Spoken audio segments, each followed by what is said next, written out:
ജമ്മുകശ്മീരിൽ സൈനിക വാഹനത്തിന് നേരെ ഭീകരാക്രമണം ഉണ്ടായി. വ്യോമസേനയുടെ വാഹനത്തിന് നേരെയാണ് പൂഞ്ചിൽ ഭീകരാക്രമണം ഉണ്ടായത്. 5ലേറെ സൈനികർക്ക് പരുക്കേറ്റതായി സൂചനയുണ്ട്. സ്ഥലത്ത് ഭീകരർക്കായി തെരച്ചിൽ പുരോഗമിക്കുകയാണ്.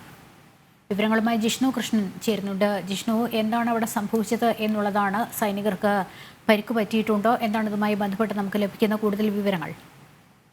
ലക്ഷ്മി, ജമ്മു കാശ്മീരിൽ പൂഞ്ച് സെക്ടറിൽ ഷാസിത്താർ മേഖലയിലാണ് വ്യോമസേനയുടെ വാഹന വ്യൂഹത്തിന് നേരെ ഭീകരാക്രമണം ഉണ്ടായിട്ടുള്ളത്. ഇത് സംബന്ധിച്ച് വ്യോമസേന അല്പസമയങ്ങൾക്ക് മുൻപ് ഔദ്യോഗികമായ അറിയിപ്പ് നൽകിയത്.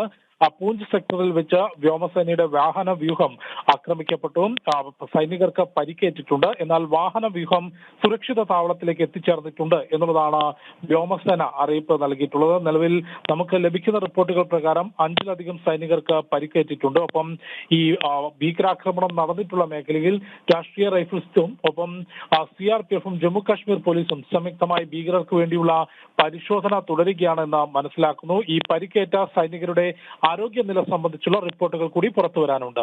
ലക്ഷ്മി, ജമ്മുകശ്മീരിൽ സൈനികർക്ക് നേരെ ഭീകരാക്രമണം, വ്യോമസേനയുടെ വാഹനത്തിന് നേരെയാണ് പൂഞ്ചിൽ ഭീകരാക്രമണം ഉണ്ടായത്. ഭീകരർക്കായി തിരച്ചിൽ പുരോഗമിക്കുകയാണ്. കൂടുതൽ വിവരങ്ങൾ വരും മണിക്കൂറുകൾ ലഭ്യമാകുമെന്ന് പ്രതീക്ഷിക്കുന്നു. ജിഷ്ണു ആണ് വിവരങ്ങൾ നൽകിക്കൊണ്ടിരുന്നത്.